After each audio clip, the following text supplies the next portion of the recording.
एक टाइम था जब इंडिया की सड़कों पर आग बरस रही थी। ना पंखे थे, ना फ्रिज और डिहाइड्रेशन से लाखों लोग मर रहे थे। लेकिन फिर उसी तपती दोपहरी में एक यूनानी हकीम ने अपने तजुर्बे से एक ऐसा शरबत बनाया जिसने ना सिर्फ प्यास बुझाई बल्कि लोगों की जान भी बचाई। जी हाँ, उस लाल बोतल का नाम था रूह अफ़ज़ा। लेकिन आज के टाइम पर लोग उसे सेहत नहीं बल्कि डायबिटीज की बोतल कहने लगे हैं। क्या वाकई इसका फॉर्मूला बदल गया है? जिस ड्रिंक को एकता की मिसाल माना जाता था, वह आज हिंदू मुस्लिम बहस का हिस्सा क्यों बन गई? सब कुछ आज के इस वीडियो में हम डिटेल में जानने वाले हैं, क्योंकि यह सिर्फ एक ड्रिंक नहीं बल्कि 120 सालों की विरासत थी। तो दोस्तों, इस स्टोरी को समझने के लिए हमें साल 1907 में जाना होगा, जब दिल्ली में भयंकर गर्मी पड़ रही थी और डिहाइड्रेशन से रोज बहुत सारे लोग मर रहे थे। हॉस्पिटल्स मरीजों से भर गए थे और मॉडर्न दवाइयाँ इतनी महंगी थी कि ज्यादातर लोग खर्च के डर से डॉक्टर के पास ही नहीं जाते थे। उस समय लोग डिहाइड्रेशन, उल्टी और डायरिया से इतने परेशान थे कि देसी वैद्य या हकीमों के पास दिन भर मरीजों का जमावड़ा लगा होता था। लगातार मौत का आंकड़ा बढ़ता ही जा रहा था और यह सब देखकर हफीज अब्दुल मजीद की रातों की नींद उड़ गई थी। लेकिन यह हफीज अब्दुल मजीद साहब कौन थे? असल में यह दिल्ली के बहुत ही फेमस यूनानी हकीम थे जो लाल कुआं बाजार में हमदर्द नाम से अपना दवाखाना चलाते थे। जब उन्होंने देखा कि उनके दवाखाना पर दिल्ली की गर्मी और लू से बीमार हो रहे मरीजों की संख्या लगातार बढ़ती ही जा रही है, तो उन्होंने सोचा कि क्यों ना कुछ ऐसा बनाया जाए जो ना सिर्फ शरीर में पानी की कमी को पूरा करे बल्कि टेस्ट के साथ साथ ठंडक और शरीर को जरूरी न्यूट्रिशन भी प्रोवाइड करे। बस फिर क्या था, उन्होंने तुरंत एक बड़ी कढ़ाई मंगवाई और अपने सालों के तजुर्बे से एक स्पेशल यूनानी फार्मूला तैयार किया जिसमें खास करके उन इंग्रेडिएंट्स को डाला गया जो कि शरीर को ठंडक पहुंचाने के लिए जाने जाते हैं, जैसे कि संतरा, तरबूज, अनानास और सेब का रस। साथ ही केवड़ा, धनिया, खसखस, गुलाब और कमल के फूलों का अर्क। इसी तरह के 30 से भी ज्यादा पावरफुल इंग्रेडिएंट्स मिलाए गए। फिर इन्हें कई घंटे धीमी धीमी आंच पर पकाया गया और फिर इस तरह से एक गाढ़ा लाल रंग का सिरप तैयार हुआ जिसकी सिर्फ खुशबू से ही फ्रेशनेस का एहसास हो जा रहा था। हफीज अब्दुल मजीद ने इसका नाम रखा रूहअफ़ज़ा, यानी रूह को ताजगी देने वाला, और अब जो भी मरीज आता था हकीम साहब उसे यह सिरप पकड़ा देते थे। धीरे धीरे खबर फैलने लगी कि हकीम साहब ने गर्मी से बचने का एक रामबाण इलाज ढूंढ निकाला है और देखते ही देखते हमदर्द दवाखाना पर इस नए सिरप को खरीदने के लिए लोगों की भीड़ उमड़ पड़ी। किसी के लिए यह दवा थी तो किसी के लिए टेस्ट वाला टॉनिक। साफ शब्दों में कहें तो लोगों को गर्मी से राहत का एक नया तरीका मिल गया था, जिसे पीते ही ऐसा लगता था कि गले से ठंडक उतर रही हो।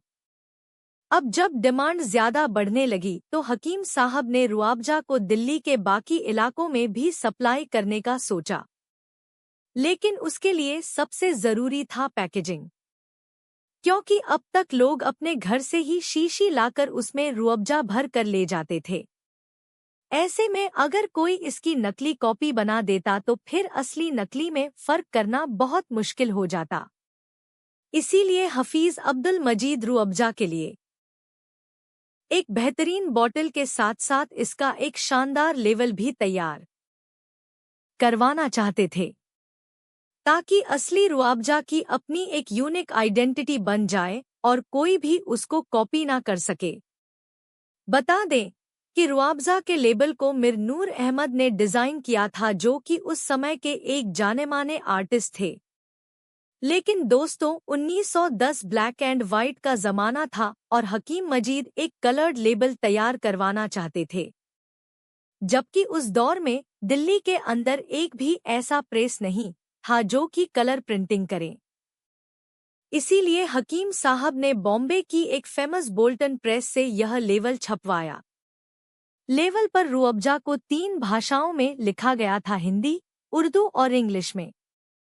और इंटरेस्टिंग बात यह है कि इस आइकनिक लेवल में कभी भी कोई बड़ा बदलाव नहीं किया गया।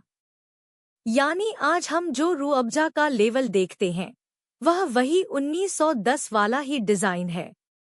इस तरह से रूअफ़ज़ा की पैकेजिंग तैयार हुई और फिर धीरे धीरे यह दिल्ली और दिल्ली के बाहर भी अपना रंग बिखेरने लगा। यह सिर्फ गर्मी में राहत देने के लिए असरदार तो था ही, लेकिन लोगों को इसका टेस्ट भी खूब पसंद आ रहा था। ऐसे में पता ही नहीं चला कि हकीम साहब की इस दवा ने कब शरबत का रूप ले लिया और यह लोगों की रोजमर्रा की जरूरत बन गया। पर इसी बीच हकीम साहब की तबीयत बिगड़ने लगी और 1910 के बाद उनकी सेहत लगातार गिरती चली गई। ऐसे में उनकी पत्नी राबिया बेगम ने उनके कारोबार को संभालना शुरू किया और उन्होंने भी उस जिम्मेदारी को बहुत अच्छे से निभाया। यही वजह थी कि 1910 का वो छोटा सा दवाखाना 1920 आते आते एक प्रॉपर प्रोडक्शन हाउस बन गया था। लेकिन साल 1922 में एक दुखद मोड़ आया जब हकीम हफीज अब्दुल मजीद इस दुनिया को अलविदा कह गए। लेकिन उनका इस दुनिया से जाना इस सफ़र का अंत नहीं बना, बल्कि उनकी सोच, उनका सपना और उनकी बनाई हुई विरासत को उनके परिवार ने पूरे जुनून और जिम्मेदारी के साथ आगे बढ़ाया। हकीम साहब की मौत के बाद उनकी वाइफ राबिया और दोनों बेटों ने मिलकर लोगों के हित में फैसला लिया, क्योंकि उन्होंने हमदर्द ट्रस्ट की शुरुआत की और हमदर्द को एक वक्फ घोषित कर दिया। पर सवाल यह है कि आखिर यह वक्फ होता क्या है? असल में यह एक इस्लामिक चैरिटेबल ट्रस्ट होता है जहां कोई भी इंसान अपनी जमीन, दुकान, पैसा या संपत्ति परमानेंटली समाज सेवा के लिए दान कर देता है। और राबिया बेगम ने भी ऐसा ही किया था, जिसके बाद से हमदर्द कंपनी की जो भी कमाई होती है उसका 85% हिस्सा सीधे समाज सेवा में चला जाता है।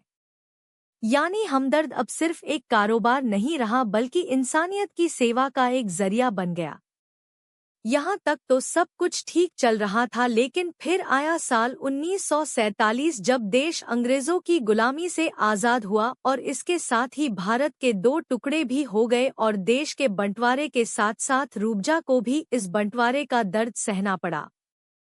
क्योंकि हकीम साहब के छोटे बेटे मोहम्मद सईद मुस्लिम लीग से इंस्पायर्ड थे, जो कि अलग मुस्लिम देश चाहते थे, जबकि बड़े बेटे अब्दुल मजीद को भारत पसंद था। इसीलिए पाकिस्तान बनने के बाद से 9 जनवरी 1948 को छोटे बेटे पाकिस्तान चले गए और कराची के आरामबाग इलाके में सिर्फ 2 कमरे से हमदर्द की नई शुरुआत कर दी। जबकि बड़े बेटे अब्दुल हमीद साहब तो पहले से ही इंडिया में हमदर्द कंपनी को संभाल ही रहे थे। 1970 तक रूअफ़ज़ा की पॉपुलैरिटी इतनी ज्यादा बढ़ गई थी कि लगभग यह हर घर का एक जरूरी हिस्सा बन चुका था। उसी दौरान 1971 में लंबी लड़ाई और संघर्ष के बाद ईस्ट पाकिस्तान आज़ाद होकर बांग्लादेश बन गया। और दोस्तों, इस बंटवारे ने सिर्फ सीमाएं नहीं बदली, बल्कि वहां के इंस्टीट्यूशंस, फैक्ट्रीज और बिजनेसेस की ओनरशिप पर भी सवाल खड़े कर दिए। कई बड़ी पाकिस्तानी कंपनीज अपना व्यापार पाकिस्तान में शिफ्ट करने लगी।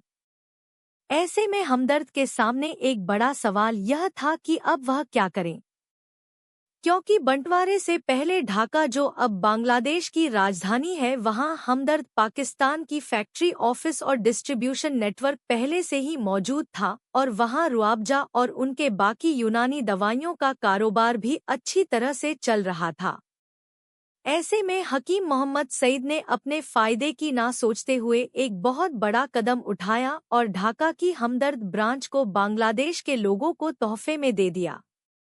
यहीं से जन्म हुआ हमदर्द लैबोरेटरीज वक्फ बांग्लादेश की, जो कि एक इंडिपेंडेंट ट्रस्ट है और इंडिया के हमदर्द की तरह ही इसके प्रॉफिट का भी मैक्सिमम हिस्सा समाज सेवा के लिए इस्तेमाल किया जाता है। सोचिए, एक ही ब्रांड, एक ही सोच, एक ही फॉर्मूला, लेकिन टाइम ने इसे 3 अलग-अलग देशों में बांट दिया। पर कमाल की बात तो यह है कि रूह अफ़ज़ा का ना तो नाम बदला, ना स्वाद बदला और ना ही लोगों की फीलिंग्स बदली, तो सिर्फ सराहें। खैर, जैसे जैसे वक्त बीता रूह अफ़ज़ा ने अपने अपने अंदाज में इन तीनों ही देशों में अपनी पैर जमा ली। जैसे कि इंडिया में गर्मी के दिनों में यह हर घर का हिस्सा बन गया, वहीं पाकिस्तान में यह रमजान के इफ्तार का सिंबल बना, जबकि बांग्लादेश में यह शादी, ब्याह और ट्रेडिशनल रस्मों का हिस्सा बन गया, जिसमें हर मेहमान का स्वागत रुआबजा से किया जाता था। और सबसे इंटरेस्टिंग बात, इतने सालों में इनके बीच ना कोई ट्रेडमार्क की लड़ाई हुई, ना ओनरशिप की खींचतान और ना ही कोई आरोप प्रत्यारोप। शायद रूह अफ़ज़ा दुनिया का इकलौता ऐसा प्रोडक्ट होगा जो 3 देशों में एक साथ एक ही इमोशन के साथ जिंदा है। कमाल की बात है कि रूह अफ़ज़ा का जादू सिर्फ भारत, पाकिस्तान और बांग्लादेश तक सीमित नहीं रहा, बल्कि एक समय ऐसा भी आया कि अफ़गानी भी इसके दीवाने हो गए। असल में यह बात है 1989 के उस दौर की, जब सोवियत यूनियन ने अफ़गानिस्तान पर हमला कर दिया था। इस युद्ध में हजारों अफ़गानी परिवार बेघर हो गए थे और उन्हें पाकिस्तान के पेशावर इलाके में बनाए गए रिफ्यूजी कैंप में शरण लेनी पड़ी। वहां उन्हें राहत सामग्री में खाना, दवाई और दूसरी चीजों के साथ साथ रूह अफ़ज़ा की बॉटल्स भी भेजी जाती थी। लेकिन कुछ ही समय के बाद एक इवेंट ने सभी को हैरान कर दिया कि रूह अफ़ज़ा की खपत और बाकी चीजों के मुकाबले बहुत तेजी से बढ़ रही थी। अब जब अधिकारियों ने इस पर ध्यान दिया तो उन्होंने एक छोटी सी इन्वेस्टिगेशन कराई और फिर जो रिपोर्ट सामने आया वो वाकई चौंका देने वाला था। एक्चुअली अफ़गान लोगों ने रूह अफ़ज़ा को पीने का अपना एक अलग स्टाइल खोज निकाला था। वह ना तो सिरप को पानी में मिलाते थे, ना ही दूध में, बल्कि वह इस बोतल का ढक्कन खोलते और सीधा प्योर सिरप को ही घटक जाते थे। एक तरह से यह उनके लिए एक एनर्जी शॉट बन गया था, जिसकी वजह से बॉटल्स आती और चंद घंटों में ही खत्म हो जाती थी। उस दौर में लोगों के मन में यह परसेप्शन बन गया था कि गर्मियों में अगर कोई चीज सबसे ज्यादा राहत दे सकती है तो वो है सिर्फ रूह अफ़ज़ा। लोग इसकी मिसाल तो इस तरह से देते थे कि अगर कोई गाड़ी ओवरहीट हो जाए और उसके रेडिएटर में अगर रूह अफ़ज़ा डाल दिया जाए तो वह उसको भी ठंडा कर देगा। इससे साफ पता चलता है कि लोगों का रूह अफ़ज़ा पर कितना ज्यादा भरोसा बन गया था। यही वजह है कि रूह अफ़ज़ा को कई बार इंडियाज़ मोस्ट ट्रस्टेड ब्रांड का भी टाइटल मिल चुका है।